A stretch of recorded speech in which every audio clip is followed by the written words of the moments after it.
નાહિયેર ગામે આવેલી કંપનીના ખાનગી વાહનો નેશનલ હાઈવે ઉપર પાર્ક કરતા અકસ્માતની ભીતિ।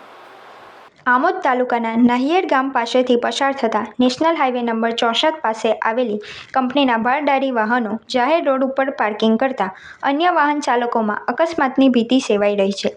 ત્યારે તંત્ર દ્વારા વહેલી તકે આવી કંપનીના બે જવાબદાર અધિકારીઓ સામે કાર્યવાહી કરવામાં આવે તેવી માંગ ઉઠવા પામી છે।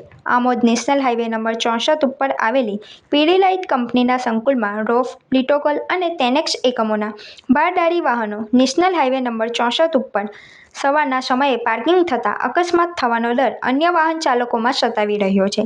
અત્રે ઉલ્લેખનીય છે કે નાહિયેર ગામે આવેલી રોફ, લિટોકલ અને ટેનેક્સ એકમોમાં માલસામાન ભરીને આવતા ભારદારી વાહનો કંપનીની અંદર પાર્ક કરવાને બદલે જાહેર રોડ ઉપર સાઇડમાં આડેધડ પાર્કિંગ કરવામાં આવે છે, જેથી અન્ય વાહન ચાલકોને મુશ્કેલી ઊભી થાય છે।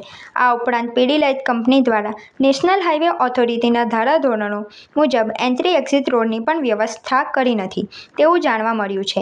ત્યારે નેશનલ હાઈવે ઓથોરિટીના કંપનીના જવાબદાર સંચાલકો સામે દંડનીય કાર્યવાહી કરે તેવું લોકો ઈચ્છી રહ્યા છે।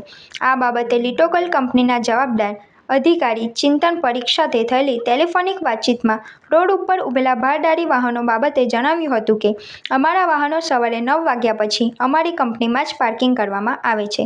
ત્યારે સવાલ એ થાય છે કે સવારે 9 વાગ્યા પહેલાં કંપની બહાર વાહનોની લાઇન પડે છે અને આડેધડ પાર્કિંગ કરેલા હોય છે, ત્યારે રોડ ઉપર પાર્કિંગ કરેલા વાહનોને કારણે કોઈ અકસ્માત થાય અને જાનહાનિ થાય તો જવાબદાર કોણ તે પ્રશ્ન ચર્ચાઈ રહ્યો છે। આ બાબતે પીડીલાઇટ કંપની સંકુલમાં આવેલા રોફ કંપનીના મેનેજર ઉપેન પટેલે જણાવ્યું હતું કે અમારી કંપનીની ગાડી હોય તેમ હું માનતો નથી, કારણ કે અમોએ સિક્યુરિટીને પણ કડક સૂચના આપી છે।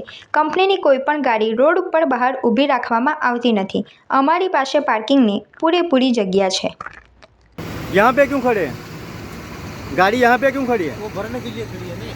ये कंपनी की गाड़ी है, हाँ कंपनी में आई हमारी। लेकिन आपने यहाँ पे क्यों खड़ी की? वहाँ पार्किंग नहीं है। नहीं अंदर नहीं बोले लेते हैं 5 मिनट 10 मिनट रुको बोले।